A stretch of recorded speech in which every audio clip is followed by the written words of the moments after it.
And we are live. What is going on, Paranormal Worldwide crew? I got Ronnie, the president of Old South Pittsburgh Hospital and also the owner. And we're going to talk your ears off here about the hospital and what they got going on. So, as usual, we'll give everybody a couple minutes to get on in here. We'll get this thing shared out. How's it going, Ronnie? Good. How are you doing, bud? Really good. Good. Getting through the work week. My work week just started. I just got here today, so my God, we've been working our butts off this morning. Hell yeah. Get this shirt out. T-Dog's out running errands. Trying to post this. This is what I can do. Here we go. Make sure you share it on the Haunted Old South Pittsburgh page because I know we've got a lot of our guests who know what's coming up here. So we're pretty excited to announce a couple of things that you know about. So, oh, yeah. Exciting stuff, everybody. So we got a crowd starting to roll on in. Go ahead and take over, Ronnie. Tell everybody what's going on. Oh, no, we can't do it. We got to wait for a crowd to get here. So when are you going to make the trip down from Indiana back to South Pittsburgh here, Ricky? We're waiting. Very soon. Excellent. Working on that moolah. Once that hits the bank, then throw some gas in my tank, and I bet it's south. Yeah, just be careful because I know there's still some issues down here with getting gas. So. Oh, really?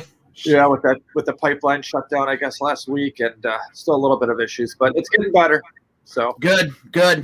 Looks like I might just have to hop on a bird instead. There you go.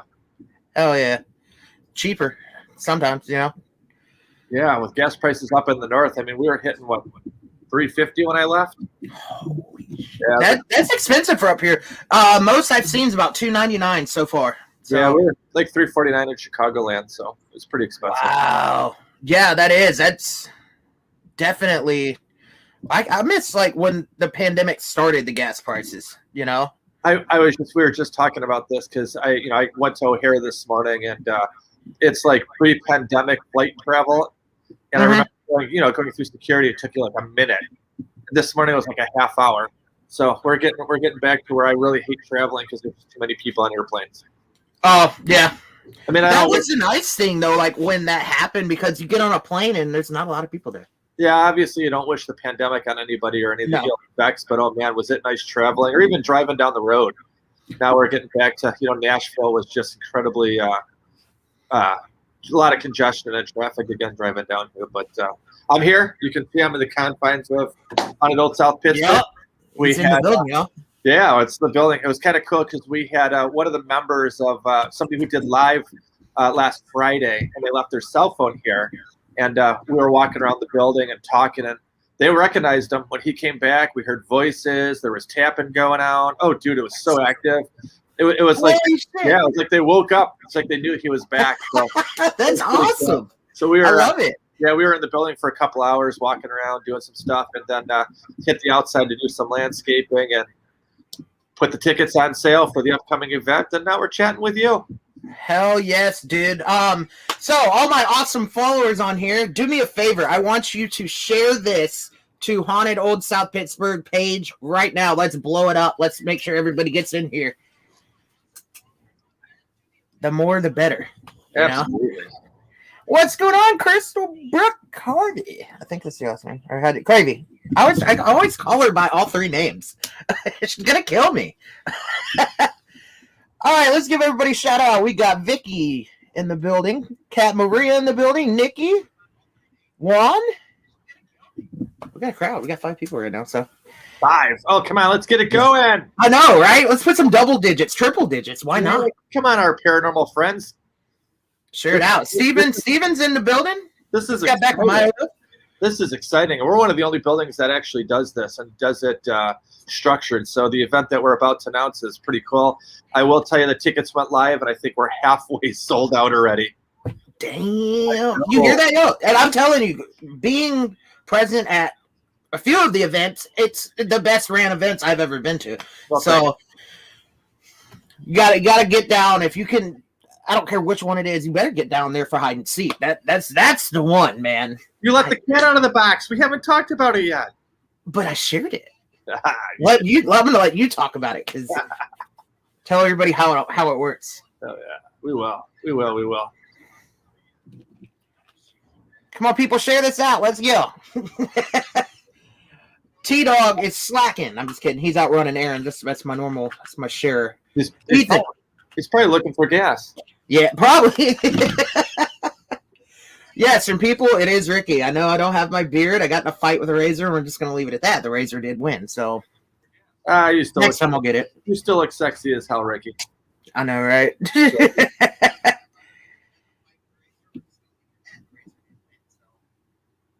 Oh, that's what's up. Juan just finished doing the USS Lexington.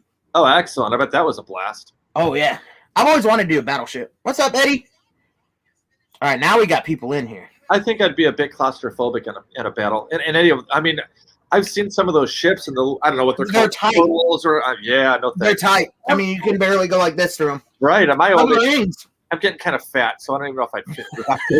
I know that is. They're called. Right. So let's tell everybody what's going on. What's the next event? So, well, we're going to start with we're really excited to announce that the Ghost Hunters are coming back to the building. You know about this. Yep. October 23rd, that we're going to have Brian and Rochelle back in the building for another Ghost Hunter event. Those tickets will go on sale next week. So we're really excited about that. And that's actually going to start off our Halloween bash because we got some pretty exciting things coming up. It looks like on October 30th, we're going to have some special guests in the building. We'll announce those later. But what's really, really important and what's really, really cool is that we got a bunch of paranormal teams in the state of Tennessee who are all going to come down, join us, and we're all going to get together and do trunk or treat in the parking lot like we did last year. We calculated that we actually gave out between 25 to 30,000 pieces of candy. So we're really excited about doing that again this year. This year we're going to increase it even a little bit more, put some bouncy houses out there and some more for the kids to do. Hold my shoes. Here we go. I know, right? I know, Rick, you're going to be down here. I know Riverbend's going to be down here, right? Right. Yep. So, and what's really cool about that is after the event, the paranormal teams that are actually going to help us out with the event will all do a free ghost hunt that evening. So you're invited. I know that there's, like I said, some of the other teams that are in Chattanooga and Nashville are going to come down, join us. We're really looking forward to that. Like I said, last year was a huge success, and this year it's going to be even better. So we're looking really forward to that. And my allergies are going crazy. So up and down, man. different areas of the United States. It sounds bad. Terrible. So I apologize for that. But I guess the real reason we came on here tonight, Ricky, was because we're announcing our I guess you call it every quarter. I guess we do them about every 4 months. We do one of the coolest things I think in the paranormal world. We do a hide and go seek, and I know my team gets really excited about it. I get really excited about it, and we only do it a couple of times a year because when we do it, it's a special event. We don't want to overdo it, but it's kind of cool. So what we do is it's kind of a neat event. It's going to be I believe on July 10th. I recommend everybody. It's going to be warm in the building, so make sure you wear some thin layered Old South Pittsburgh clothes. We have them available. Wait, this way. I always get this backwards. Yeah, we got them available in our gift shop. We got tank tops available too. It will be warm in here, so make sure everybody dresses lightly. But what kind of happens with hide and go seek is the event starts at 5 o'clock. So everybody be here promptly at 5. Check-in is from 5 to 6. At 6 o'clock, we start hide and go seek. We do that for a couple of hours. Usually it ends between 8:30, sometimes 9, depends on how much fun we're having. Then we're going to break for dinner, and then we're going to do a ghost hunt. So it's really kind of a really cool evening because there's a lot of energy in the building when we play hide and go seek. A lot of people get really involved in it. And so what we do is it's kind of neat. We do a couple of rounds. We do a couple of rounds of hide and go seek. Those hide and go seeks, we have our guests actually hiding in the building. We give them about 10 minutes to find a location, and the staff and I will hunt you down, and we'll look for you in the building and try and seek you out. You do it for about 20 minutes. After the 20 minutes is up, if we don't find you, you go back to we call it, the lobby. But what's really, really fun, and we have a blast with this, is our last and final round. The OSPH volunteers and myself hide. Everybody on my team, including all the nicks and crannies, you guys know. But we all carry some kind of gift with us, whether it's a T-shirt. We have T-shirts. We have what do you call it, keychains, and all sorts of different kind of gifts. When you find one of us, you get to keep that gift. It's limited one per person, because we've learned that we had one group of people that were like, oh my God, they cleaned up. They like had 3 or 4 T-shirts, and so we want to make sure that everybody gets a free T-shirt or a keychain. Or what's really, really cool is if you find me, and I'm in a pretty cool spot in the building, hide there the same place every time. And 10 people have done this before. Yeah, you show me pictures of the place too. I actually carry with me a coupon for 2022 that allows you and your team to actually have a free ghost hunt in the building. That's an overnight investigation. That's from 6 p.m. until 4 a.m. That's a $600 value. You can't beat that, y'all. No, not at all. You cannot beat that. Me, after you find me, you get that coupon, and you get to book an evening with us in 2022. Any night that you want, Friday, Saturday, Wednesday, whatever you want. But it's you and up to 7 of your friends that get to investigate the building on your own. You get a public or private investigation. We have 3 other people that will be in the building for a total of 4 of us with the grand prize gifts, who will have 3 tickets for public investigations, and those can be anywhere from a $65 to $100 value.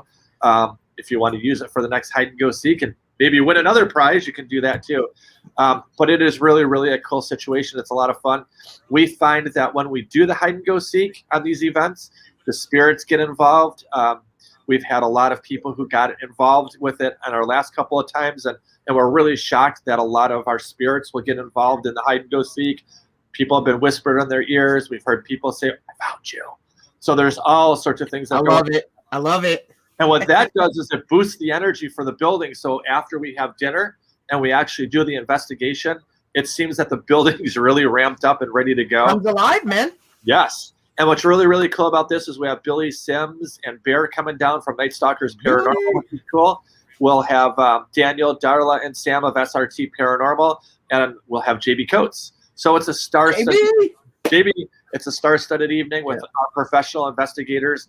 So it's a lot of fun. We have a blast at it. And I will tell you, I put tickets on sale about 20 minutes ago. We are 50% sold out already. Get on it. Get on it. It's gone. Yeah, don't let them go because they're selling quick. This is an event, like I said, that we have a lot of people that wait for this event because we only do it a couple times a year. So if you get that opportunity to come out and do this, get your tickets quickly because they go. And we only limit it to about 50 people in the building. So this way, everybody gets a gift. Everybody gets a surprise, and everybody gets to have a fun time. Dinner is served, so come hungry. We will supply the drinks, Coke, Pepsi, Sprite, best or water. The best thing ever. Yeah, it's the best thing ever. So it's a great event. We look forward to it. I know that this is the one thing that even my volunteers like. When are we doing that again? When are we doing that? Right. Again? So July 10th, we're gonna have it again. It's going to be badass. You don't want to miss this, everybody. I'm telling you, they throw the best. Leanne says no pop. It's Coke. You did notice that I didn't say pop. I did say Coke, Sprite, or Pepsi, right? He did. I did. He did. Every time I come down here and I say pop, I get slapped around. So just for you, I said Coke, Sprite, or which what I really meant was Coke, Diet, or Sprite. But sorry, Pepsi and Coke, I know. To me, it's all the same, honestly. Oh, no. Well, not be flavor-wise, but it's carbonation. Right.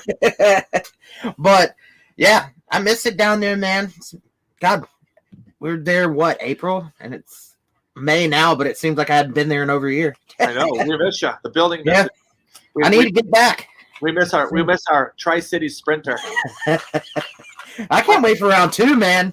I'm waiting for that day when we do a paranormal investigation and somebody gets an EVP of, hey, where's the Tri-City Sprinter? Oh, Ricky. That totally blew me away, man. I was not expecting to have an experience like that. Well, we had, like I said, the group that was here that did the live, I think it was last Friday. Great group of people. They were based out of Chattanooga. I know I got the opportunity to sit at home and I was watching the live and I was talking to them because I was actually a little disappointed that they ended it so quickly because they were getting so much activity. And being away from the building, I was at home, watching TV. And then when they came live, I turned the TV off and I watched them. And it's really, really neat to be able to watch the building especially when there's an amazing group of people who come in and they investigate very professionally, and they're very respectful. And they've been here 6 to 8 times prior to that. But it was really neat to watch an investigation go on with such a gifted group of people.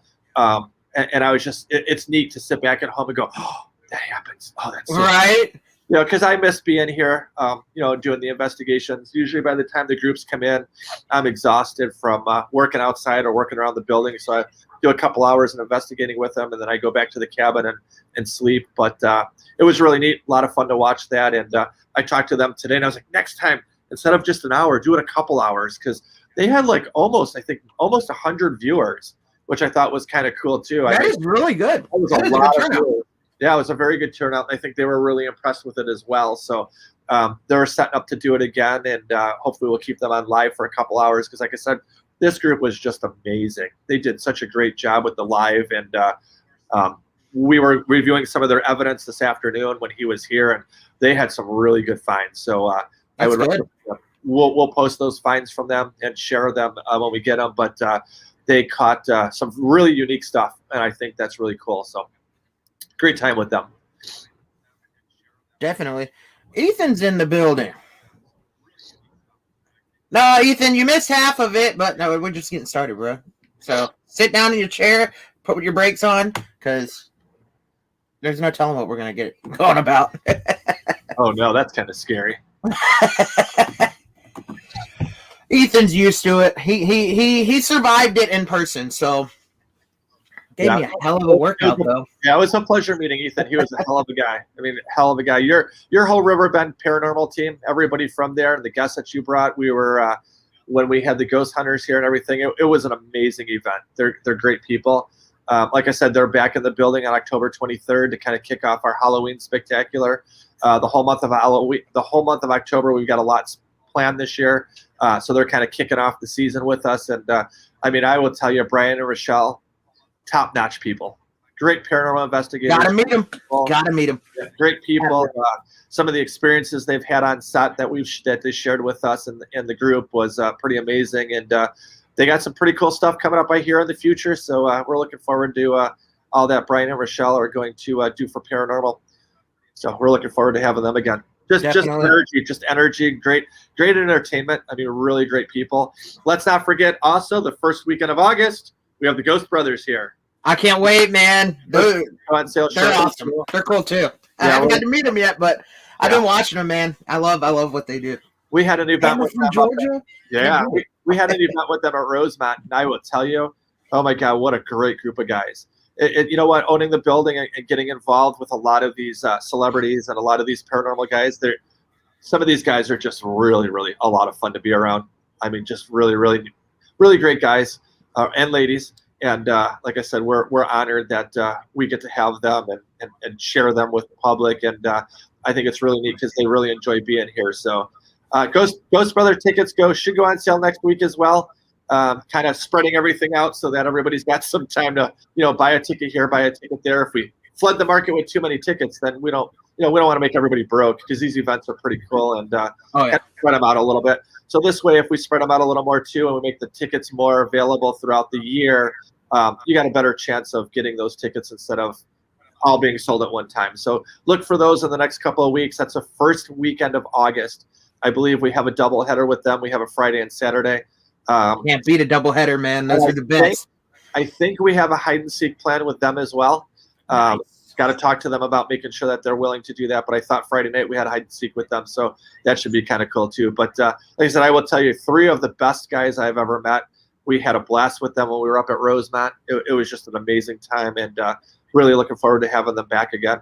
I'm glad that the COVID restrictions are going away and people are starting to feel good, because 2022 next year is going to be an amazing year. I can't wait, man.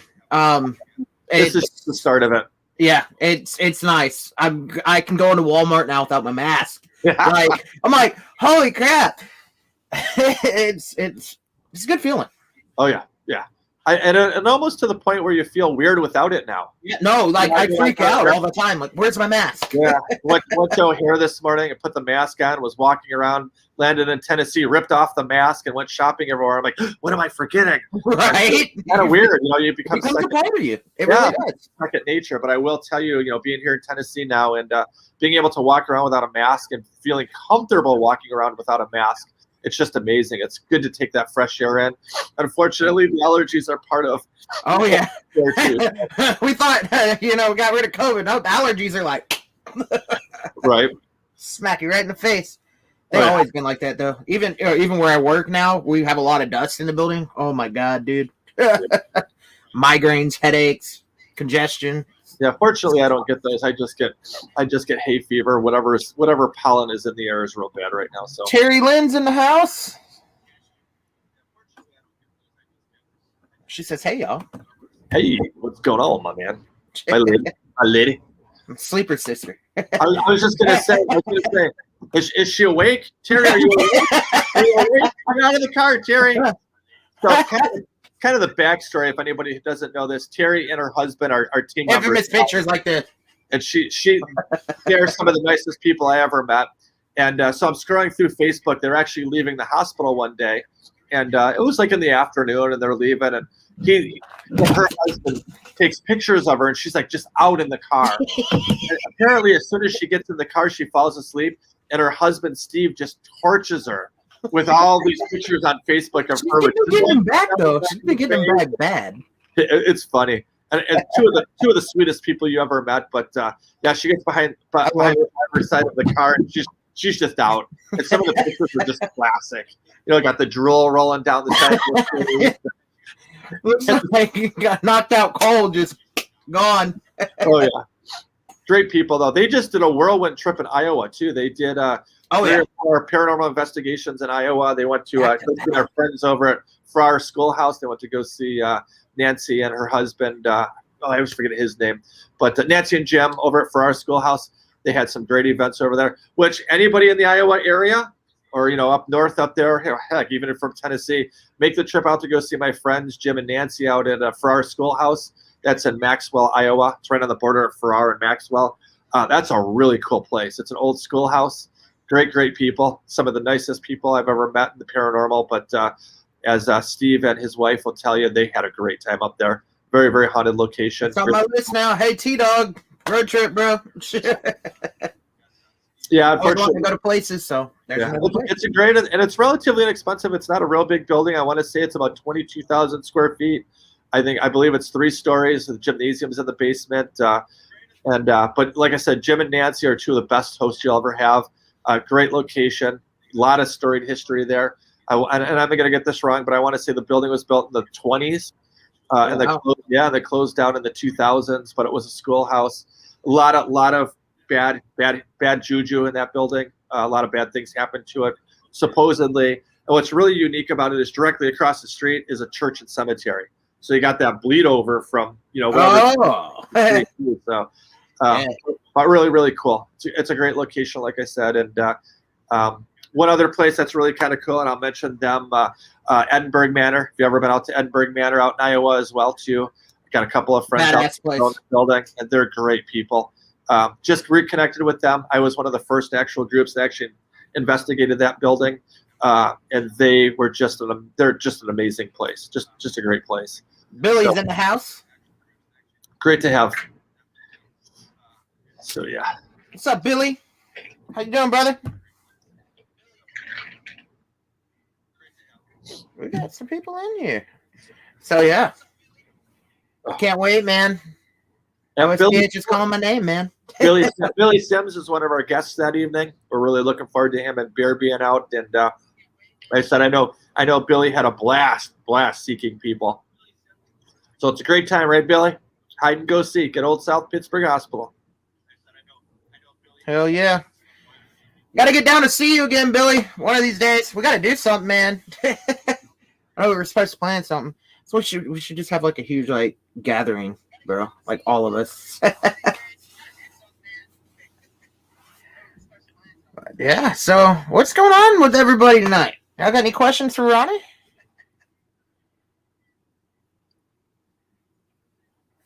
Come on, let's talk.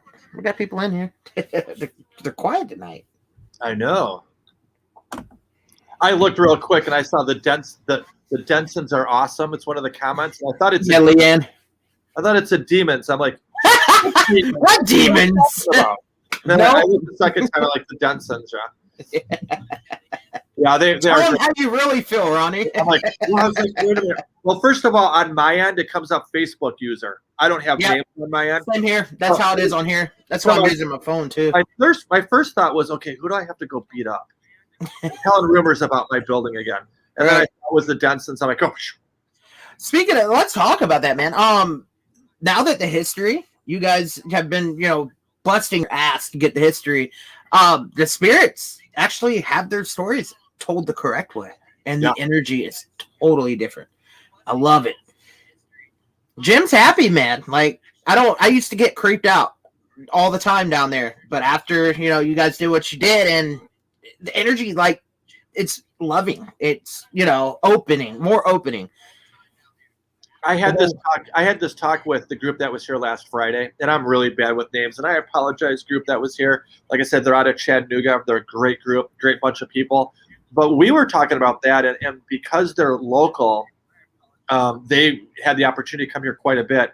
They had the opportunity of coming with the old owners and even the old management, even prior to the other management taking over. I don't really want to give names because it's just not important. But they had said that in the past when they were here, it was kind of a somber feeling. It was kind of a bad feeling when they walked in the door. And their last 3 times they've been here under our watch or in our ownership, they're like, it's like a brand new building. It is. One of the guys, that's what I was telling you when I first got there, man. Like, I felt like I was at a new building. Well, the guy today was really amazing. He said to me, he says, it's almost like they knocked the building down, or we knocked it down and we built a brand new building in its place. He said, it's not even recognizable from the cleanliness to the spirits. And I was, when you have a professional group in here who has been here as long as they've been coming, to hear the comments that they were talking about was just amazing. But he was like, the activity is just crazy. And he said, it's never the same thing twice. He's like, every time he's been here, there's always a new experience. There's always something new going on. It's PRGI from Chattanooga. Thank you, whoever put that. Told you I'm really bad with names. Nikki posted that. Nikki. But like I said, just an amazing group of people. And like I said, they did the live the other night. One of the guys actually left his cell phone. So that's the reason he was here. He left it here, and we found it for him. We locked it up for him. But we talked for a couple of hours, and he was just in awe at just the changes in the past couple of years that my staff and I have made here, the cleanliness, and just the activity. The activity has just been crazy. I mean, we were standing in ICU in front of the break room, that hallway, and we were hearing talking. We were hearing things banging. We were hearing things moving. There were a couple of times during our conversation that we had to stop and look at each other like, okay, who's in the building? Because the voices are so loud. Yes, and that was an experience with Ethan. This is why I was so happy. Like, and it's the truth. Like, from the time you invited me down the first time to the time we were there with the ghost hunters, I had different experiences. And this time I had more personal experiences as far as audible voices, the walking. Me and Ethan were standing, we're sitting right at the desk here at the nurse's station. I literally heard somebody walk up to me, and I felt the floor. You know how when you feel somebody walk up on you?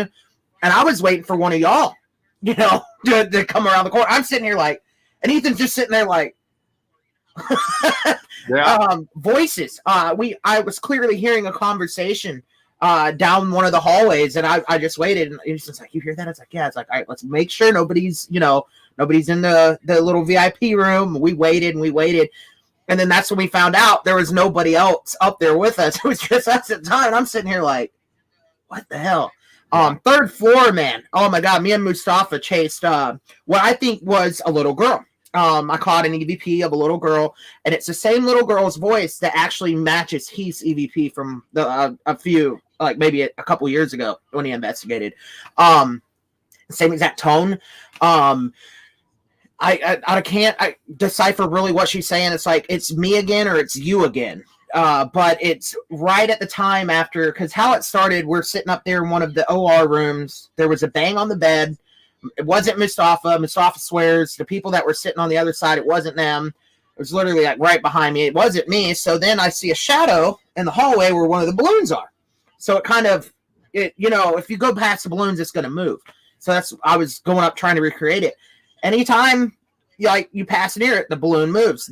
It didn't move when I saw it. So it's on the same hallway where Nellie's room is. This is where it gets interesting. So we're having all these experiences. The EDI's going off, the REM pods. We're getting activity down towards Nellie's room. And I'm in there trying to contact Nellie because, she has a thing for younger guys. So it's so sad. But turns out it was a little girl up in the hallway. That's amazing. It's crazy because the EVP's captured at the same time we're getting activity on the equipment going off. So it blew me away, man. I was just like, holy crap. There was a couple of weeks ago, or maybe months ago now. Time goes by so fast, but it was really neat because we had a team come in, and they actually brought 4 new people with them, and it was neat because the 4 people actually showed up before the rest of the group got there. So we had let them in. We were at the second floor nurses station, kind of talking. They were never on a paranormal investigation floor. This was their first investigation, and we're talking and we're chatting and whatever.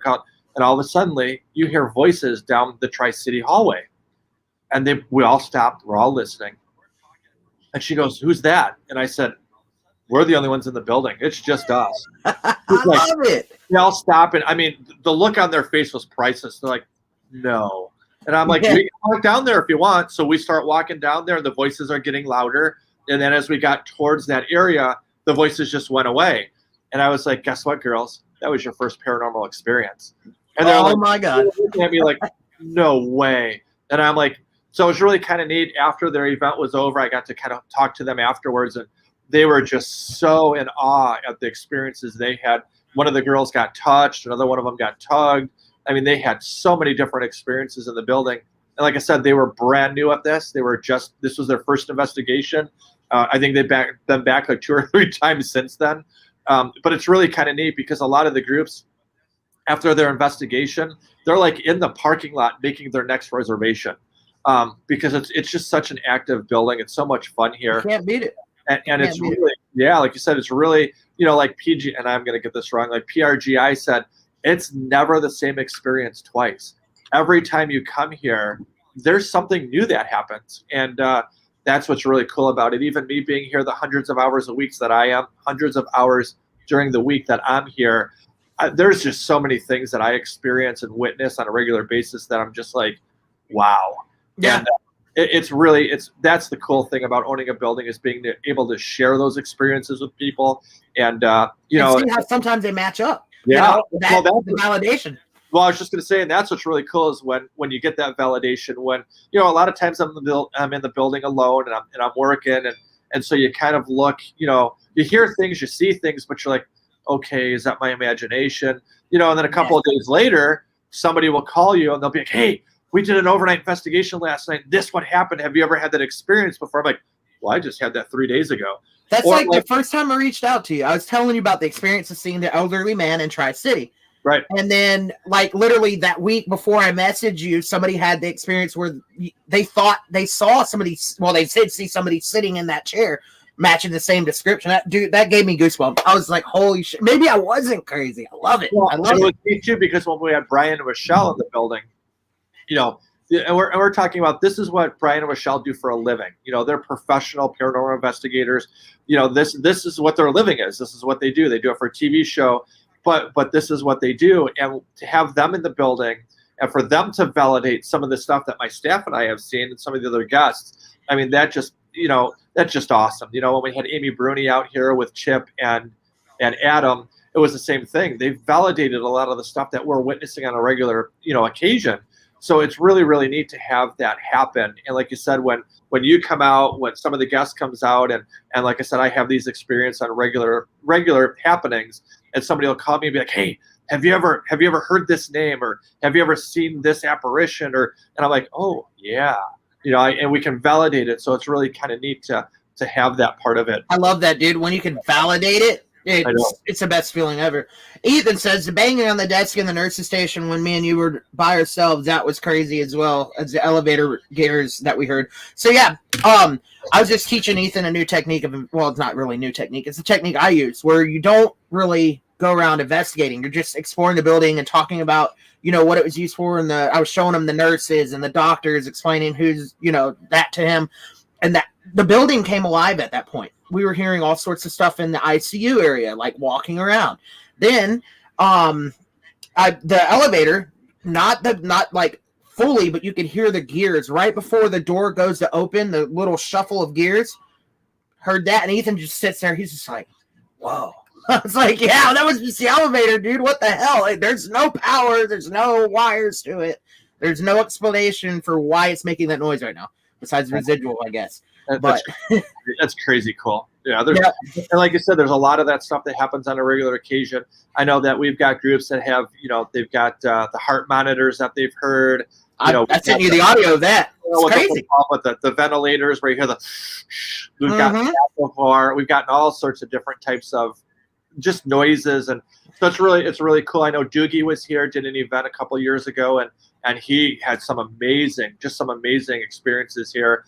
And he said after we had taken over the building, he's like, the building has really become alive now. And I think under, good ownership, good management, and under good volunteership, I mean, the building is really, really coming alive. It's wanting to showcase itself. And I think that's really cool. I think it's exciting. And like I said, the most thing is we get to share it with our guests like yourself and people like, Brian and Michelle and the Ghost Brothers and just everybody. And it's just such a neat environment. I mean, I'm really honored to be, part of this team and be the owner of the building. So it's awesome. Yeah. And I've been hearing a lot of people talking about Art again. He's alive, y'all. You can hear from Ronnie right here and the staff. Oh yeah. Oh, tell me that was such an amazing story. I would have been dumbfounded. Well, one of the old stories of the hospital was that the maintenance man apparently had died downstairs there's an office downstairs where he kept all of his tools and the blueprints and everything for the building. And apparently he had a heart attack and died on the floor or something like that. I even heard suicide at one point. Yeah, I've heard it all. And so it was really funny because we had a public investigation on a Friday night. Saturday morning, there was a group of us. We were at the Cracker Barrel. We were having breakfast. And all of us are in our OSPH attire. I'm doing this backwards. So the OSPH attire. Hell yeah. But we're all in the OSPH attire, and we're talking. And this man is like literally staring at us like from the other table. And, a lot of people don't believe in what we do, and I respect that, So the first thought was, oh, here we go. We're going to have kind of an issue with somebody who doesn't believe in spirits and, what have you. Well, finally, he kind of yells across the table. He's like, hey, are you the owner of the hospital? And I was like, I certainly am. He says, I'm Art. I'm the old maintenance man. And my whole team was, we're all having, I think my chin fell through the table because I was like, no, dude, you're dead. Right. You've been on them all these years, man. He's like, no, I'm not dead. I said, no, you're dead. And he just kind of looked at us like, no, I'm really alive. And so it was great. We had a really great conversation with them. So one of the volunteers had actually invited him back to the building after breakfast. And he showed up in the building a couple hours later and let the front door open. And well, of course, we're paranormal investigators, so the first thing everybody does is whip out their voice recorders. And Art's walking around and doing the thing, and all of a sudden we're hearing whispers. He's back. That's crazy, man. So it was funny because he walked in the building, and the building became really alive. And he walked through the building. He validated and verified some things that we knew about. He got rid of some of the things that we heard about that were lies. He validated some of the stories about Nellie, about Nurse Betty, about a couple of the doctors, a couple of the nurses, some staff members, as well as some patients. So it was really, really neat to have him here because kind of the story of Art that we learned was he was actually a patient here when he was a child and kind of became infatuated with the building. So as a child, he would come, he'd hang out here, and he just would kind of help around. Back in the old days, it was a little different than it is now, where they had volunteers here who would just help, and he helped people do things here. Well, as he was kind of in the building, he started to learn things. They put him through school, and he became the chief mechanic or maintenance man for the building. So he knew the building inside and out, became very good friends with, obviously, the staff, the doctors, and everything, and had a real lasting impression, obviously, in the building. What was really the coolest thing of all is he was walking past the elevator, and the elevator dings. And he stops, And he looks at us and he goes, "Is there power to the elevators?" And I'm like, "No." And he says, "That was the elevator." And right then and there, you're like, "Holy cow!" He just Validated. verified. He just verified it. Because this has been something that has been, something that happened in this hospital since the day it closed.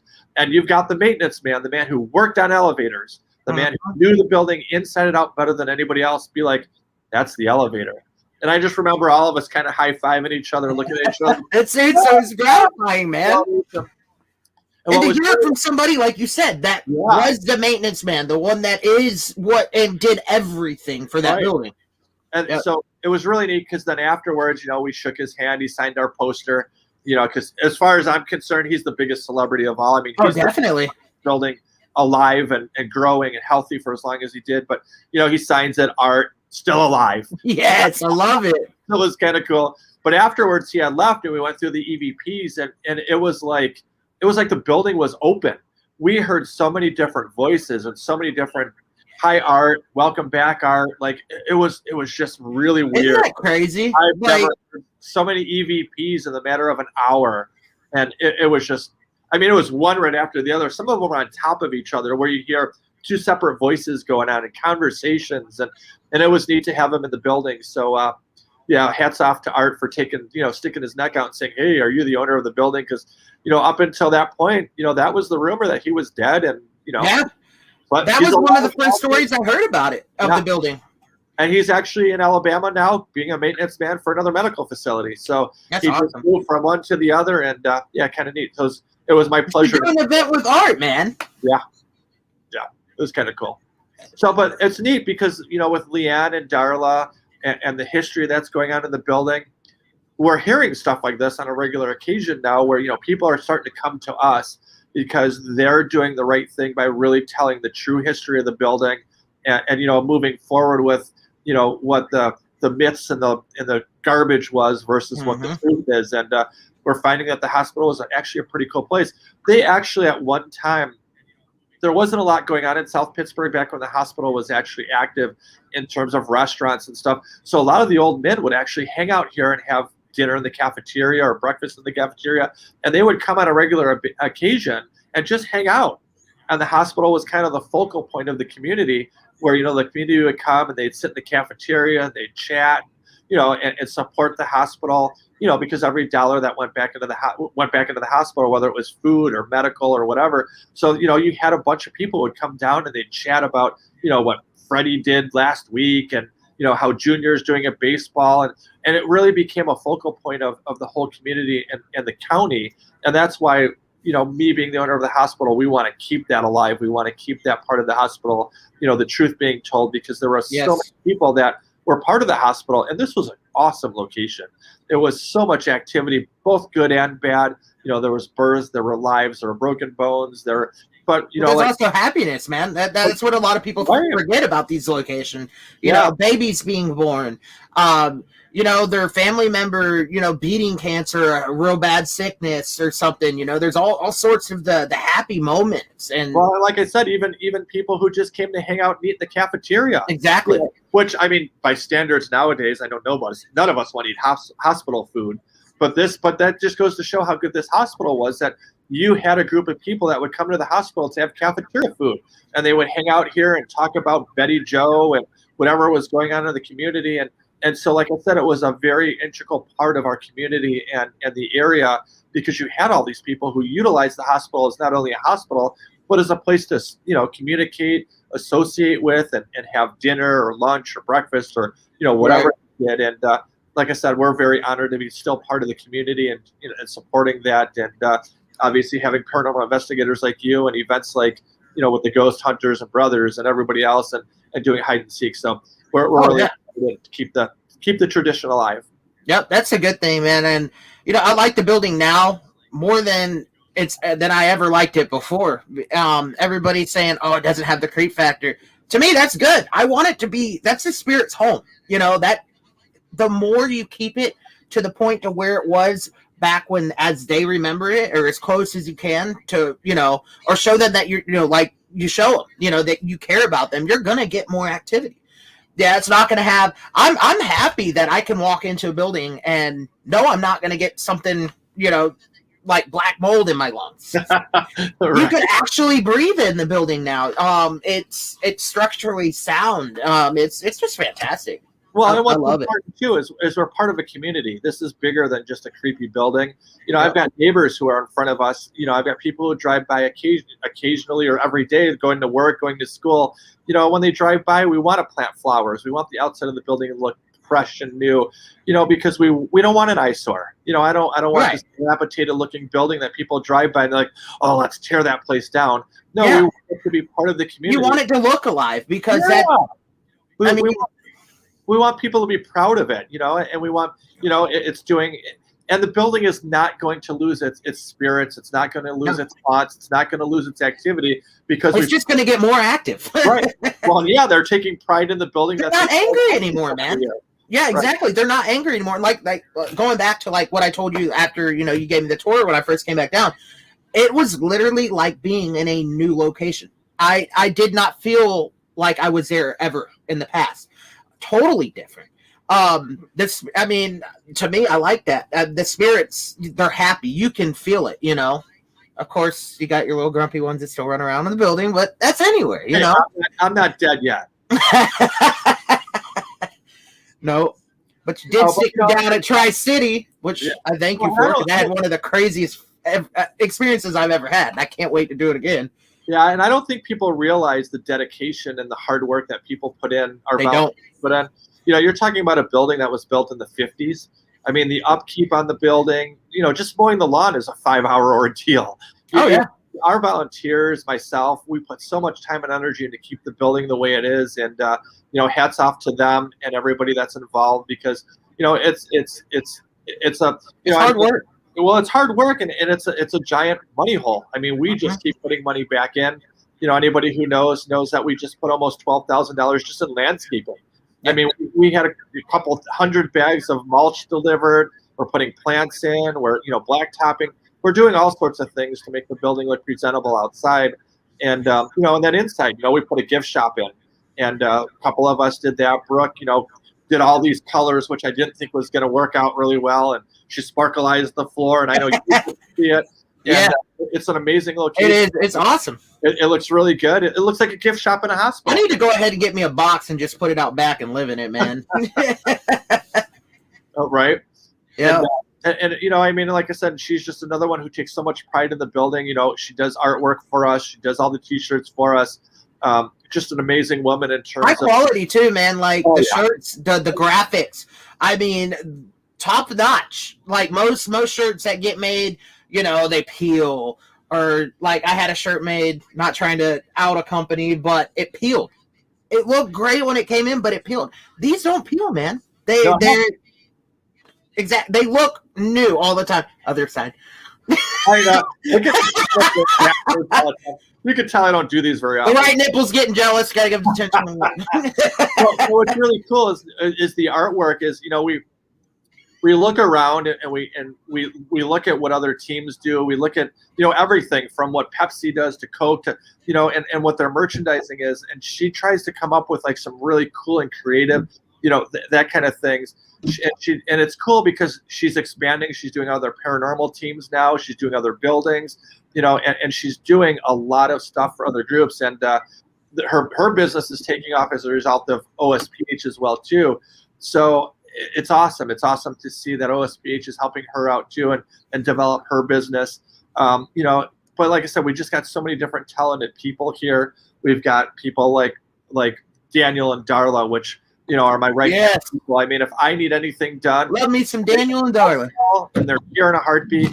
And I've got Sam, who's here every Thursday and Friday working her butt off.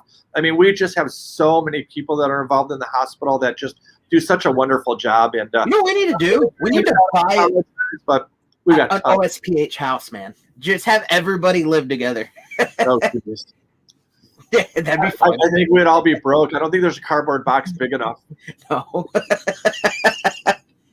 So, and one of the things I do have to give hats off to is Leanne. Leanne is working really hard. I know that she's really done a lot with the history of the building. I mean, outstanding. she emails me all the time with newspaper clippings and all that other good stuff. And like I said, she's an amazing woman as well too. And what's really, really neat, I think, and you know, a lot of our volunteers drive an hour or two away, like the Densons and the Duckworths, and there's so many people who drive a long way. Heather's stepping up. Heather's doing some amazing day tours. And what's really, really neat, like I said, is everybody here fits in really well. We all work with each other. We all kind of complement each other.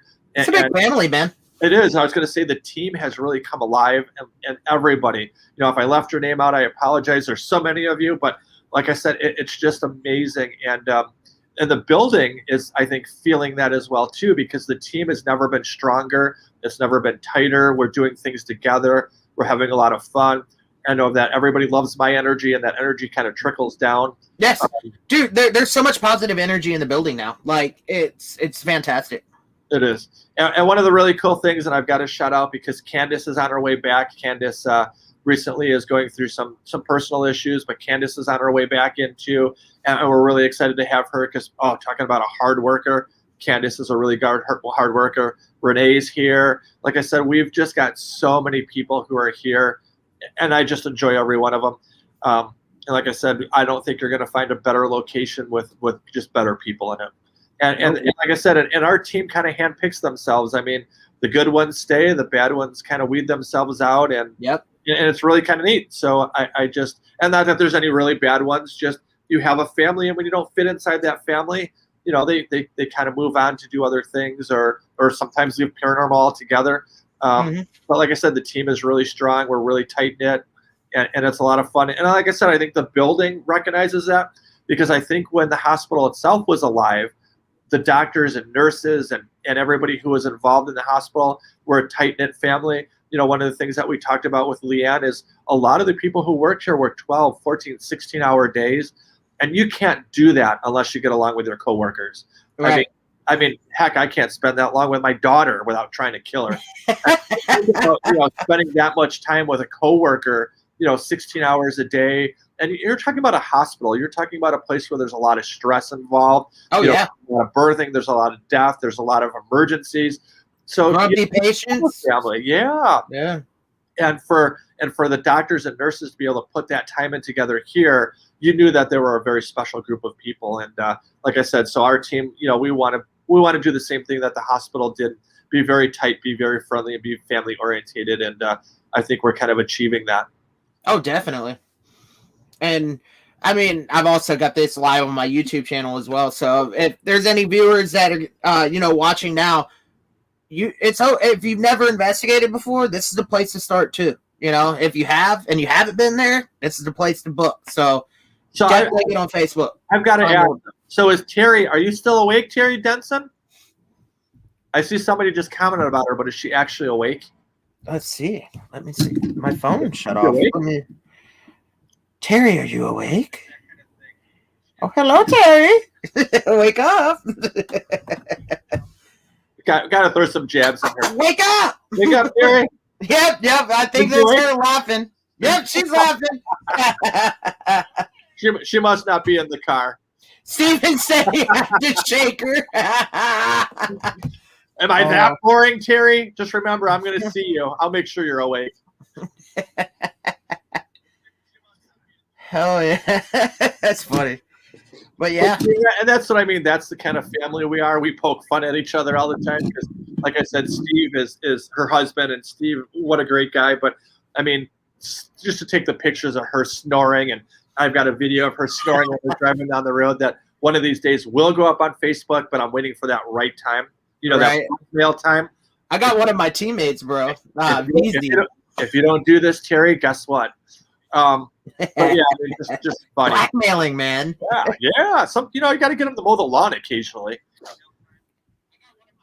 Ethan plugged my channel. Yeah, Pararealm Encounters on YouTube. Follow me. That's where a lot of these are going to be saved if you can't find them on Facebook. But also, you better be following the old haunted South Pittsburgh Hospital. Haunted Old South Pittsburgh Hospital, correct?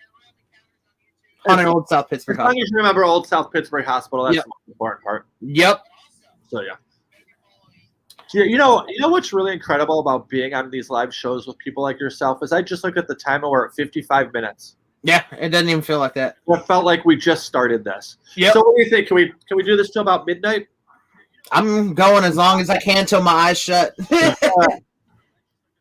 Well, somebody's going to have to shake Terry because I think she's probably dozing about now. We should see how long we can sit her in a quiet room, like in the hospital, until she passes out. Like, let's put her in Tri-City and see what we need to do is somebody needs to rip out a chair out of their car. Like bring like an auto car. Yes. And we'll set it in one of the rooms and we'll seatbelt her in, and then we'll play some road noise in the background and see how long it takes for her to snore. Stephen says 34 seconds. Oh my God. Someone says, Crystal says she's coming to play hide and seek. That's what's up, Crystal. So yeah, 34 seconds, man. That is a world record. I can't even. I'm lucky if I can get to sleep in an hour after I lay down. What's sleep? I wish I had that talent, man. Well, she does go in a car, so that just goes to show how good of a driver Steve is.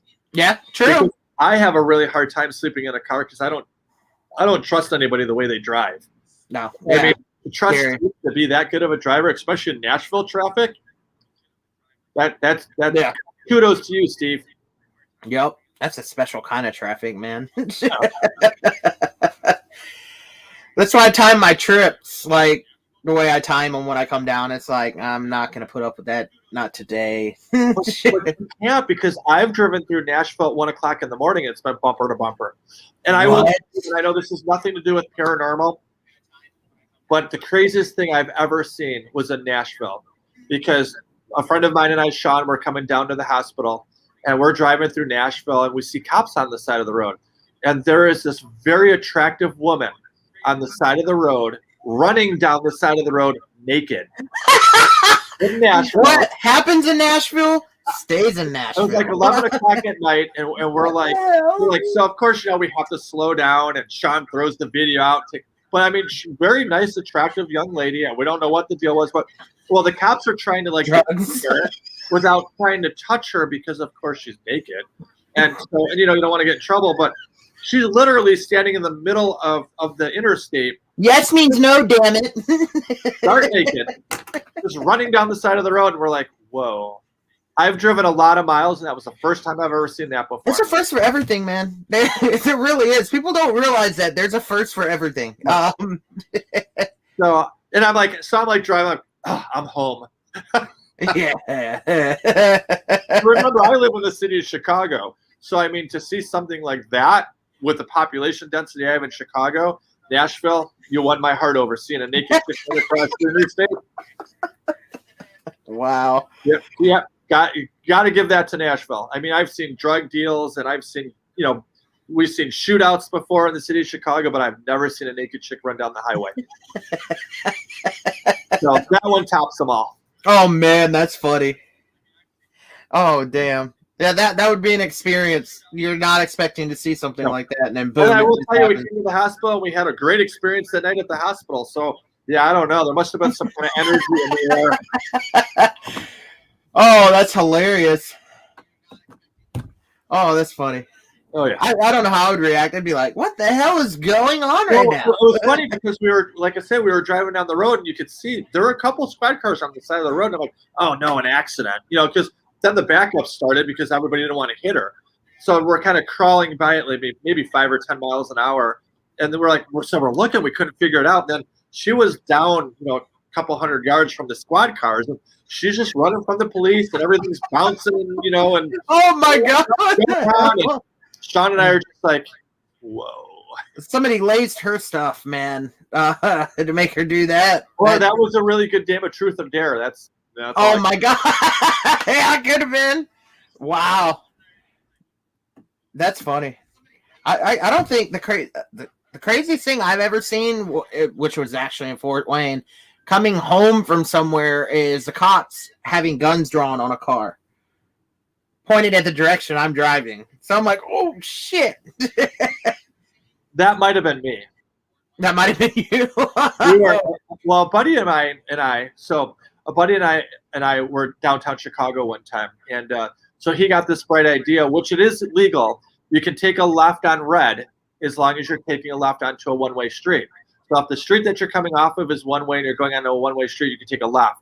So I'm sitting at the red light driving his car, and he's like, "Go ahead, you can take a left. You can take a left. It's okay." I'm like, "Dude, it's a red light. It's a red light. I don't want to." He goes, "No, you can. Trust me." So I'm like, "Okay," listening to my idiot friend. So we turned left onto a left, but the road that we were turning left onto, or we were on the road, maybe one of the two roads was a two-way road. I mean, within 15 seconds, we were pulled over. And all of a sudden, the cops come up from behind the car with guns blazing and drawn. And, well, in their defense, we were downtown Chicago. It was about 1 o'clock in the morning. We were bar hopping. Luckily, I don't drink and drive. My buddy was pretty drunk. But, yeah, so, I mean, they come up and, you know, they got over the speaker, "Put your hands on the steering wheel." Well, I was probably 22, 23 at the time, shaking. I'm like, and they come up and, you know, guns are drawn. That was the first time that ever happened to me. Moral to the story, I have never taken a left on a red ever again. That did it. That's crazy. Terry says people post naked people every day in Nashville. What are you doing this weekend? Let's hang out in Nashville. Oh my God. I've been to Nashville a couple times. I've played a couple paintball tournaments down there. I haven't seen anything too crazy. But I mean, maybe a fight. That was about it. I've been down to Nashville a handful of times. Saw a couple Preds games, and then did the honky tonk bar thing. Which, hey, if you're gonna go downtown, Nashville is beautiful. It's a great place to hang out. Word to the wise: get a buzz before you go if you're planning on drinking. We went downtown, and I think a little Dixie cup margarita was like $9. Yeah. Oh, yeah. They charged you out the ass. Yeah. So I was like, you know what? Next time I go, I'm gonna get a little buzz before I go, and yeah. There we go. You want to go to Nashville now? Let's do Lots of naked men running around lately. I'm in. Let's do it. Go add to the crowd. Oh yeah. Here's the truth or dare though. Let's see how long it takes before we get arrested. Oh my God. Or we can arrested or erected. Arrested. But what we could do is actually what the contest would be is we all start on a separate block and see who can run the furthest without getting caught. So I'll be by blocks. It's like, you know, Ricky, probably already been done before. Ricky made it a block and a half. Ronnie's Ricky make it at all. Ricky ain't doing that. I do all my running in Tri-City. Come see me. I've got that on video. I gotta see it, man. I'm dying to see it. I want to see how fast I really took off. Right. I blacked out, man. Like it just gone. Poor Gina. Did you see what she just posted? The poor girl. She must have walked into the wrong part of the conversation. Yeah, it's 2021. But yeah, got a lot of people hanging out still. Really? What y'all doing? Got any questions? Feel free. Let's talk. We don't bite hard. Ronnie bites, though. I've seen him bite. Hey, you gotta do what you gotta do, you know. When those people are jumping the fence in the courtyard, you know, and I don't have my gun with me, the next best thing is just give them a good bite, you know. So it's kind of funny. We were just kind of having that conversation, and knock on wood, we've been pretty secure lately. So police are doing their job here and keeping the building real safe and secure, and you know, we're real happy about that. I know that there's been some incidences at other locations where people have been trying to get in, and I owe that out to the police here in South Pittsburgh because I know they patrol quite a bit, and and not only that, we have security systems in the building, so I know that we did have a couple of that place is laced, so if you're trying to break in, you're done for. Don't do it. Well, it was really funny because we had 4 kids a couple of months ago who tried to break in, and crowbars in hand, and it was kind of funny because they didn't even get to they didn't even get to the building before the police were here because the system went off, and we have people who are watching the building continually, and it was funny to watch them get arrested on camera. You wish you had a speaker. They're all like, how did they catch us? What the hell? Yeah. So I mean, yeah, it's kind of good. But, Tim Thomas says, "Oh shit, it's Ronnie D." Hey, Timmy. Timmy. Oh, he made it. He made it back from his errands. Is he? We got 10 people in now. Let's go, people. What's up, y'all? So Timmy, you better be here for hide and seek, man. I expect you guys to be down. That's July 10th. July 10th. July 10th. Oh, Tim's gonna be at Hinsdale. Not important. Yeah, I know, right? Not important. Hide and seek's way better. What's going on, Karen?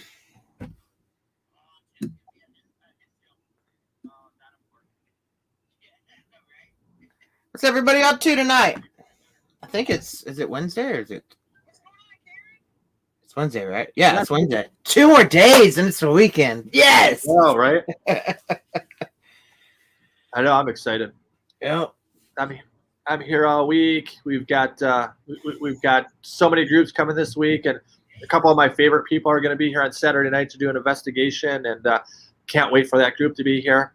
They said we got a lot of groups are repeat groups, and I get to know them pretty well. So it's neat. It's really neat when we get a lot of groups who repeat their investigations, because I get to know them pretty intimately. We get to talk about, building issues, and not issues, but building incidents. And like I said, the group coming on Saturday night are great, Saturday night are great people.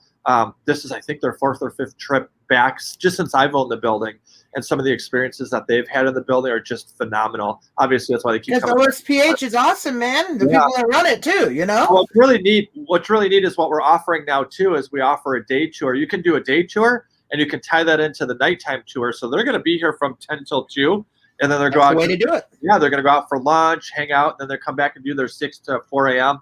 And we have to do that because under the old ownership, they were allowing people to sleep in the building, and that's illegal. So we're not allowed to have our guests sleep in the building anymore. So we have to break it up. So when we had written our bylaws with the city of South Pittsburgh, we allow people to come, but they've got to vacate the building for so many hours. This way that we can prove that they got some rest and they're not sleeping in the building.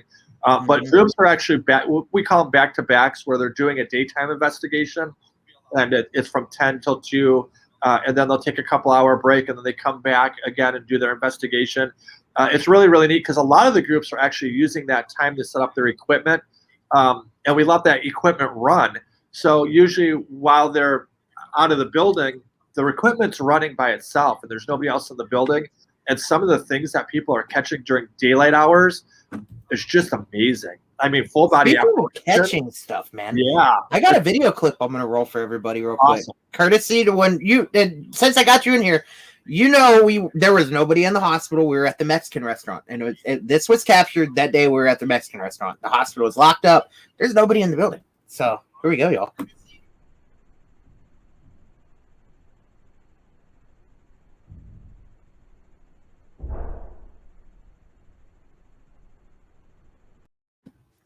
Shout out to Tim Comer. Excellent camera placement. Right? That's a door slamming. Yep. 3rd, 4th slammer, man. When he caught that, I was like, oh my God. That's what you hear it all the time. Yeah. We find that people leave static cameras. Like I said, those daytime investigations, when they do the day to night, they're incredible. Some of the stuff that people have been picking up when the building's empty, like voices, doors slamming, things moving.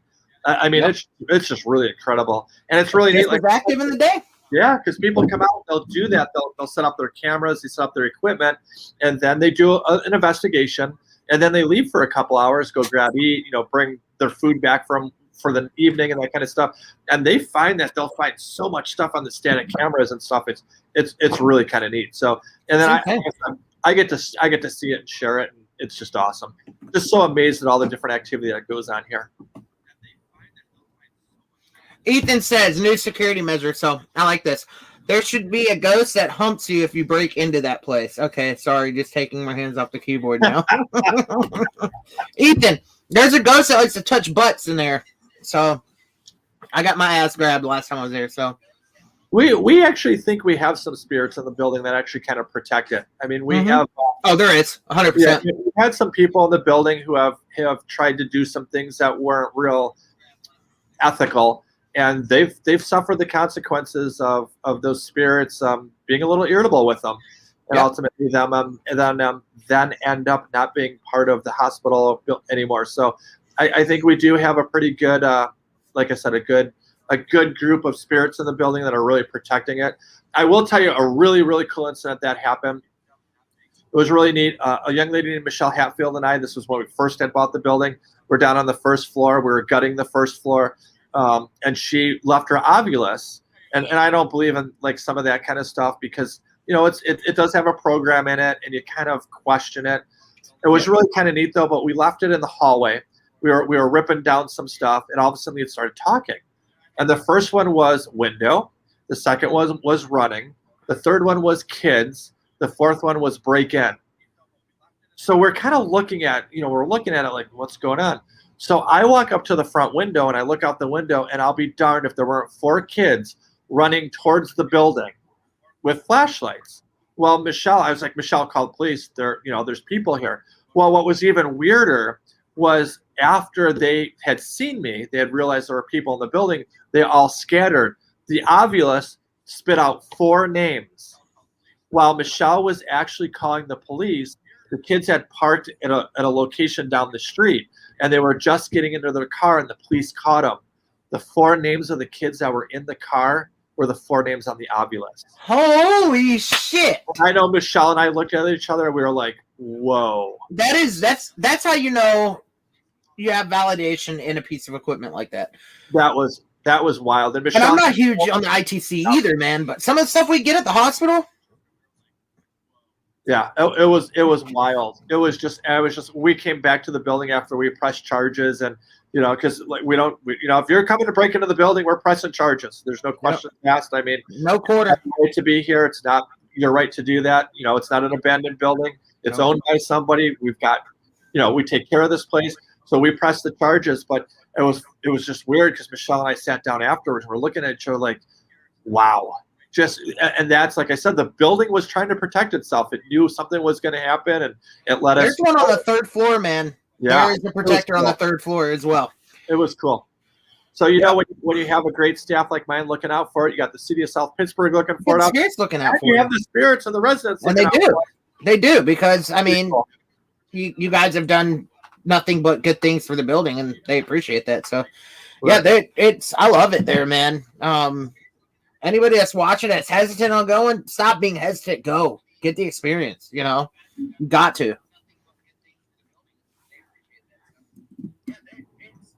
Got any more comments, everybody? Come on. Got people in here. Don't be afraid to talk. Come on. But yeah, I think next time, to prevent me from pulling a Tri-City Sprinter, I'm going to sit at the very end with my back against a wall or that door. Oh, by the exit door? Yeah. Ooh, I don't know. Yeah. I got to step it up, man. I got to step it up. Well, the problem is, Ricky, by the time you made it to the break room, you were so winded. I was thinking about the oxygen. Yeah, that's like another 50 feet, dude. Mm-hmm. I'll be all right. I don't know. I don't want to have to pull out the paddles and shock you. I don't know.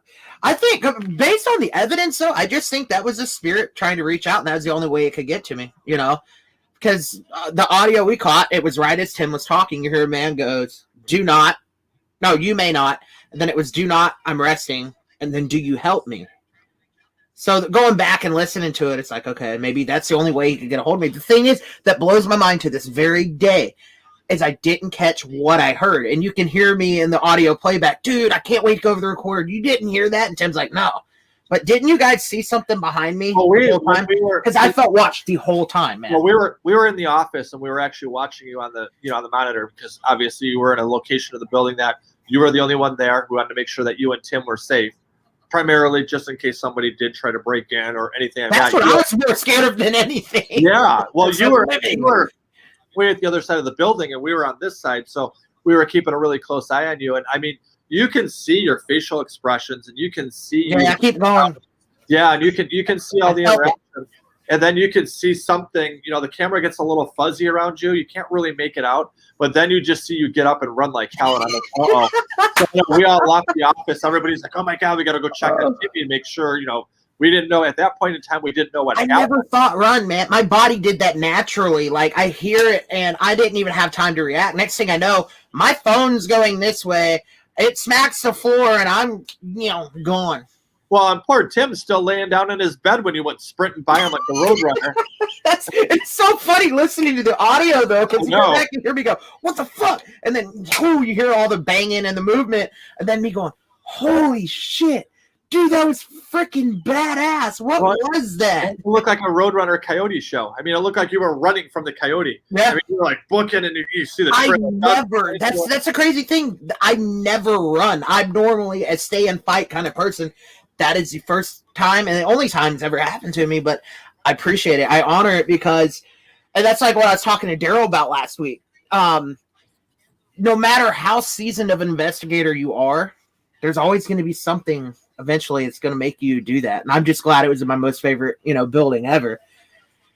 Cause I mean, I'll never forget that, man. That's braided into my brain. So, well, and you're a human being. So, I mean, yeah, we're seasoned paranormal investigators. And, like I said, I'm in the building all the time, a lot of times here alone. And, there's times when I get freaked out. I don't run quite as fast as you because I'm old and my bones hurt, but I'm trying to, I try not to run, but there are times that I'm like, yeah, I'm out of here. Hell yeah. So Steven goes, I'm going to bring a pipe and some tobacco to see if a doctor will come out. Paging Dr. Taylor.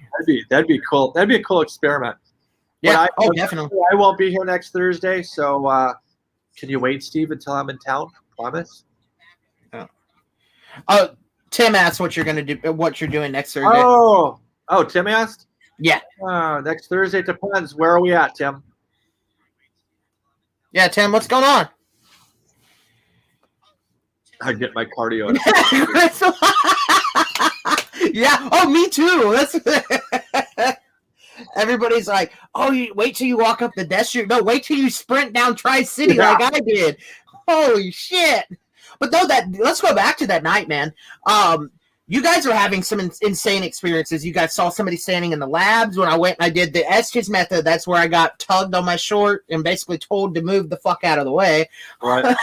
And then the shadow play was even crazy. And I'll never forget, Brooke and Leanne scared me more than the incident itself at the time leading up to this. Like, something had, like, they literally saw something go between me and I guess what I felt was it brushing past me, but I'll never forget it because I had felt the initial contact. And I'm like, whoa, what the hell was that? And then they just,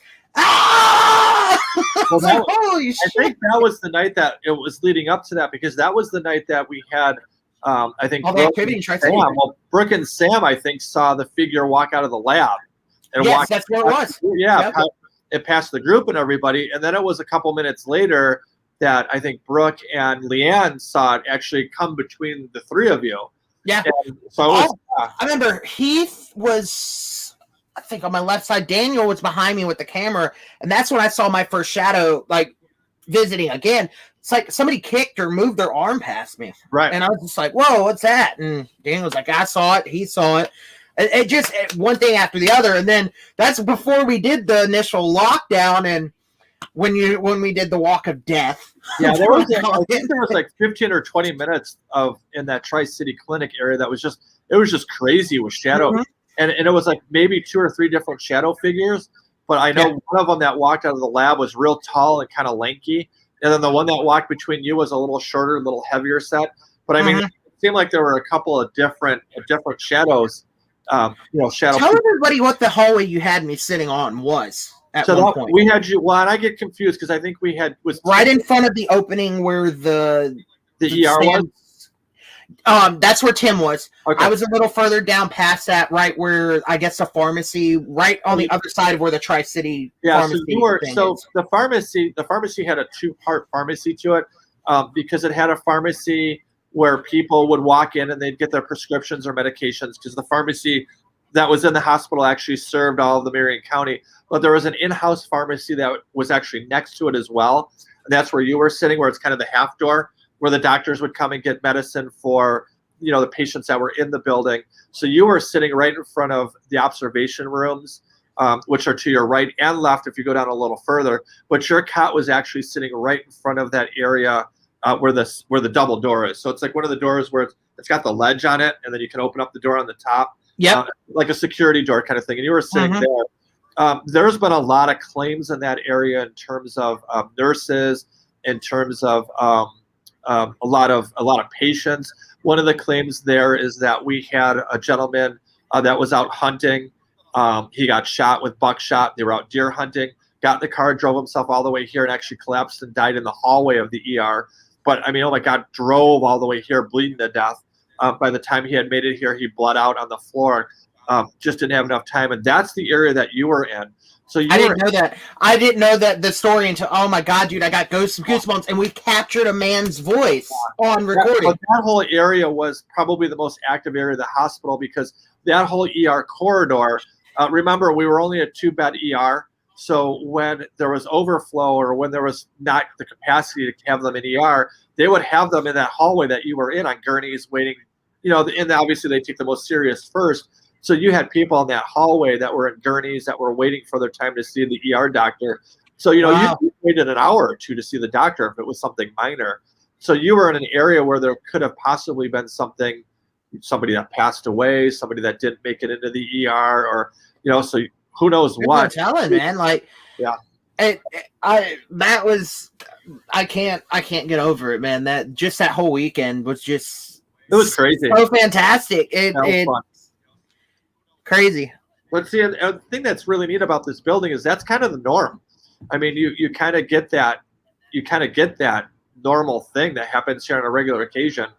I mean, you get all sorts of activity day or night. Like I said, you hear voices, you hear this, you hear that. And as Leanne said, that is one of the things that's kind of unique about the hospital, is we didn't have ambulance service here until 1982.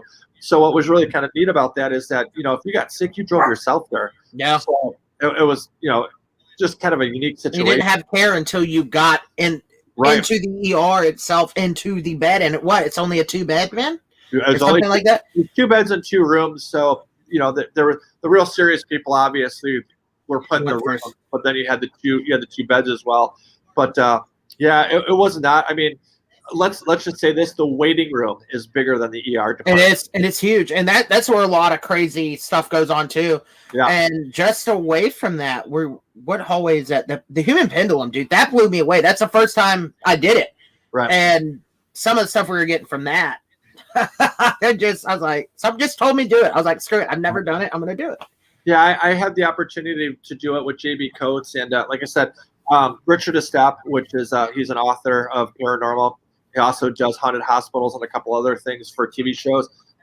Great man. I mean, just a great man. It's a pleasure for me to call him a friend too. But he was the one who actually taught our staff how to do the human pendulum, and it was kind of neat because I got to watch it a few times. Never did it myself, and then one night I'm like, I'll give it a try. And I remember using the F word so many times because I just couldn't believe what was happening. The second time I did it with JB, I got very emotional. I got real attached to that spirit that was trying to communicate with me. But you got to be careful because that's the risk you take with that. That's why I was cautious. That's why. But JB's so good at what she does as well on top of it. So I felt the sense of trust. That's why I did it. And you were holding fingers up behind your back. And I remember that. Dude, that blew me away more than anything. I was just sitting there. I didn't want to like freak out, but inside I was freaking. I was like, "You gotta fucking be kidding me, dude!" You know, it's like, what? So anybody who hasn't done this before, you use the human as kind of the pendulum, and the spirits communicate through you. And generally, somebody will move forward or backward or side to side, and that's your yes or no. And so what we do is we kind of take it a step further because a lot of times we can have somebody who might be faking it or somebody who, whatever. So what we'll do is we'll take fingers and we'll put them behind our back so that the person who's in the pendulum can't see the numbers that are behind my back, or if Daniel does it or JB or whoever. And it's kind of cool because what happens then is we'll ask that person what number you hold behind the back, and we'll go through all the numbers and we'll do them kind of randomly. And a lot of people get the number right, and they've never seen the number behind that person. I didn't see anything. When you're like, holy shit, it's really this amount. I'm like, whoa, what the hell just happened, dude? Like, holy crap. When we do that, we're at about 80%. About 80% of the people get it right. About 20% of it get it wrong. And that's not saying that 20% is lying, cheating, or faking it. A lot of times, there's a miscommunication with the spirit or something. Multiple spirits can be coming through. And that's correct. That's what I was doing. I honestly, because I remember saying I feel overwhelmed because, you're getting hit from so many different angles. That sounded horrible, but don't take it that way. You're talking about a hospital that was around for quite some length of time. Right. And there are a lot of people passed away here. I mean, there are a lot of people that passed away in every hospital. Oh, yeah. So, and a lot of those spirits still call this home. You got doctors and nurses that this was their home, that after they passed away, they still have their energy is still here. So they're still communicating via energy. And, like I said, so there's a lot of that goes on here. And it's just, like you said, there's multiple people at any given time trying to reach out and tell their story. So there's a possibility that you could be communicating with 2, 3, 4, 7, 10, spirits at one time. For sure. My favorite thing besides the skit is when we do the body box Estes method, man. There's always, I think it's the same spirit that always gives me shit when I'm in there. Always sarcastic with me, so I always throw it back at it. It's like, says no, I'll be like, why not? I love it. It's just so funny. Some of the responses you get from these sessions. Oh yeah, it's awesome. Right. And anybody who doesn't know what the Estes experiment is you go into the body box, which is a tiny little room. It held 4 bodies at a time. It had a cooler in it, and you put sound canceling earphones on. With some people use a spirit box, other people use a Spiritus app. And then everybody else is in the Tri-City waiting area. The ER waiting area. So you can't hear a thing because you've got a wall and a door, kind of blocking that person off. And everybody in the room is asking questions. All you'll hear is muffled. The body box is answering. And I mean, so many times we'll ask, like, who are you? And you'll get a name, or you'll get, like, what'd you die from? They'll tell you. And I know, Ricky, when you did it, you had some amazing, responses to the questions that our guests were asking. And it's really cool, and that helps validate too. Right. Well, I'll never forget. It was the night after Tri-City Sprinter was born, and it didn't give a shit about what the questions were asking. It wanted to know. Yeah, it wanted to know. It wanted to let me know that it was the one that messed with me, because I'll never. Anybody that's ever used ITC devices, when you get full sentences that actually have profanity in them too, it says, "I scared you. You ran like a bitch."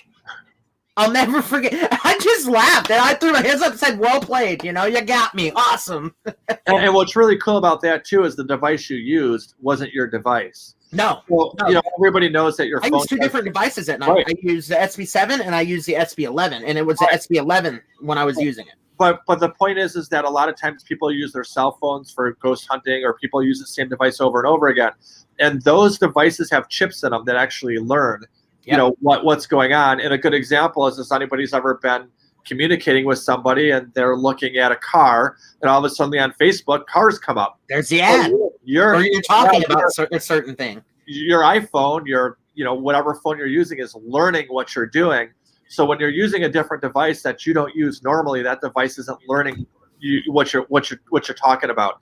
So like you said, you were using a device that was foreign to you. So for you to get that evidence come through it, it had no idea that you were running down the hallway. So that's kind of cool. And and that's why I thought I was losing my mind at first, but then again, it just validated. It's like, what are the odds, man? What are the odds? Right. I mean, JB wasn't even around us at night. No, it was just us. Yeah. So the fact that something like that happened, I was just like, okay, wow. So I totally forgot to do it last time. I got the Phasma box, and I cannot wait to try it out in the hospital. We got to see what the hell we get with this. Because the Phasma box is kind of special to me because I had my first run-in with it at Gettysburg, and the fact we were in a dark basement where, you can't see anything. I held up a Union's officer, Kepi, and I said, can you tell me what color this hat is or what it represents? And we got a voice that came through not even like 10 seconds, not even 10 seconds, like maybe 3 or 4 seconds later. Union soldier. I was like, okay, bet I got to try this piece of equipment out. So I bet we're gonna get some crazy stuff. Have you ever tried the Phasma box in Old South yet? Okay, nope. I'm bringing it down, man. We gotta try it. We gotta try it. I gotta see what happens. We just gotta get you down here. Yeah, soon, very soon, very soon. The finances are getting there. It's like, yes.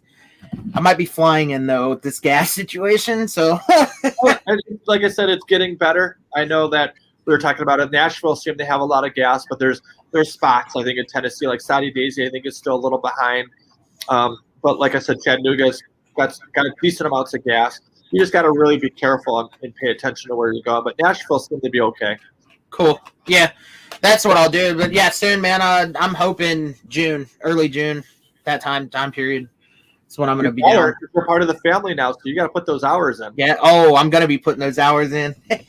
I'm a hard worker, man. Put me to work, man. I don't give a rat's ass. Well, if you work as hard as you run, yeah, I work harder than I run, man. I don't know. What do you weigh? About 180? Don't try to butter me up. More like 275. I was trying to. I've never seen 275 right now, unfortunately. I'm 275 now, and I've lost weight. So when you saw me, I was like 280 pounds, bro. Okay, I'm more muscle than fat. Okay. I give you credit for 280 pounds going from 0 to 100. Yeah. I mean, that was supercar-like. I was NFL combine. I was running like a running back, man. No. It's like I missed my calling. Dude, that was supercar numbers. Right. I mean, that was, I would have loved to run into a like Ray Lewis, because that's my idol. I would put him on his ass, man. I probably could have done it. as long as you're both on it, building and somebody whispers in your ear, we're all good to go. It was crazy. It was like, though. I'm like, what the? I don't know if it was excited to see me or what, man. I just gone. I don't know. That's the same noise I make every time I go to the hospital and they try to put a needle in my arm. Who told me to mow the grass? Terry, I'll do it. Mowing is therapeutic to me. I know people think I'm weird for it. I don't mind mowing. I will mow it. Well, I should tell you that we've got a 16-inch push mower. I like push mowers. Exercise. It's 16 inches. That's one of the really tiny ones. Oh, yeah. Wow. That'll be fun. Ronnie be sitting out there with the damn lemonade like a slave driver. But yeah, I gotta get down there, man. It's been too long. But yeah, I'm gonna hopefully I'm gonna have a phone as well, like a backup that has data. I don't know. How's the Wi-Fi service down in Tri-City? I'm on it now. On it now? Okay, good. Yeah, it looks crystal clear. Sweet. So yeah, we'll have to try to do it live. I want to do a good 30, 45 minute. What have you Just running? Me. Yeah, just me down there. See if I run again. Yeah, see if I run again. Since we don't have IR capability on phones and stuff, we'll just put a couple lights or something down there. Kind of illuminate the. Yeah, we'll have to figure out a way to get an IR hooked up to like a laptop. There's got to be a way to. There is. I'll get with my friend Robert Murphy. He has specific webcams that are made for that. Well, there you go. We'll do that. Oh, I think we got a couple here actually. Let's do it. Yeah. Let's do it. It's everything's scarier in the dark. I like it. I'm not anybody that tells you, and you guys heard it from Daryl last week. Your heart gets to racing, and that's why I have so much respect for Tim. What he does, he's been in some of the most like Bobby Mackey's Portal. Everybody knows the story, or for the mysterious Monroe House. The demon house, basically, is what they call it. This man just sits there blindfold. When I do it, I chain him down where he can't go nowhere. It's just I don't know how he does it, man. Just do. My heart's like this, but then again, I'm kind of open to the other side to an extent. So I'm picking up on all the energies and stuff. I feel so much better that you guys were actually seeing something behind me, and I wasn't losing my mind, because I'm not kidding you. The whole time I was down there, I felt watched. I remember telling, I think it was Heath, I was like, I'm being watched right now. Oh yeah. I'm like, I'm being watched right now. I feel it. Feel watched in this building. Well, no matter where you're at. I mean, like I said, every time I walk down a hallway, I feel like there's Jimmy Ricker. He says, Outlaw Paranormal ready to come back. We watch you back, Jimmy. Anytime you want to come back, brother. That elevator bell door, man. My hat's off to you, dude. That The elevator bell. Oh my God. It's a rarity, and he caught it. You know, that's Pretty too awesome. cool. That is awesome. But yeah, I can't wait, man. It's only an 8-hour drive. I'm always tempted to just go. Get in the car and come down. Right? Yes. Oh. Terry says, I paid someone to do mine and I died when I did it. Yeah, it's but what she really means is she cooks dinner for her husband and her husband doesn't. Oh. Right, Steven? Poor Steven. That's funny. But yeah, dude. All right, Mr. Ricky, I've got to get out of here because you know what? I haven't eaten all day. Same here. I'm thinking the same thing. I'm hungry and it's almost my bedtime because I got to get up. So, let's go. Close out July 10th. Hide and go seek. 6 p.m. till 2 a.m. 6 p.m. until 2 a.m. Check-in is at 5 o'clock. Tickets are on sale on the Haunted Old South Pittsburgh Facebook page. Be here because it's a cool event, and you can win a chance to win an overnight investigation. That's up to a $600 value. Can't beat it. Can't beat it. Come on out. We have Brian and Rochelle from Ghost Hunters. They'll be down on October 23rd. And then we also have the Ghost Brothers. They'll be here on August 2nd and 3rd, I believe. The first Friday and Saturday of August. All those tickets go on sale soon. I will tell you guys one last thing in parting is that the Hide and Go Seek tickets went on sale, I believe, around 6 o'clock today. We're 65% sold out now. So don't hesitate. If you want to come play Hide and Go Seek in the most haunted building in America, in my opinion, get your butts down here, get those tickets, and you get to Hide and Go Seek. You get dinner and a ghost hunt. What a value. Tickets are going fast. They're going fast. They're going to be sold out probably before the night's up. So get on them right now. Yep. Don't miss this opportunity. And as always, Ricky, thanks for having me on your show. I appreciate it. And, no problem. Thanks for being here, man. Thank you for everything you do, man. You betcha. And to all of our fans, all of our guests, all the people who come in, thank you for your support. Thank you for your time, and thank you for putting up with this ugly face for the last hour and a half. And this baby face to get in a fight with a razor. All right, everybody. That's the end. So. All right. Good night, Ricky. Good night, everybody. Good night. Have a good one, everybody.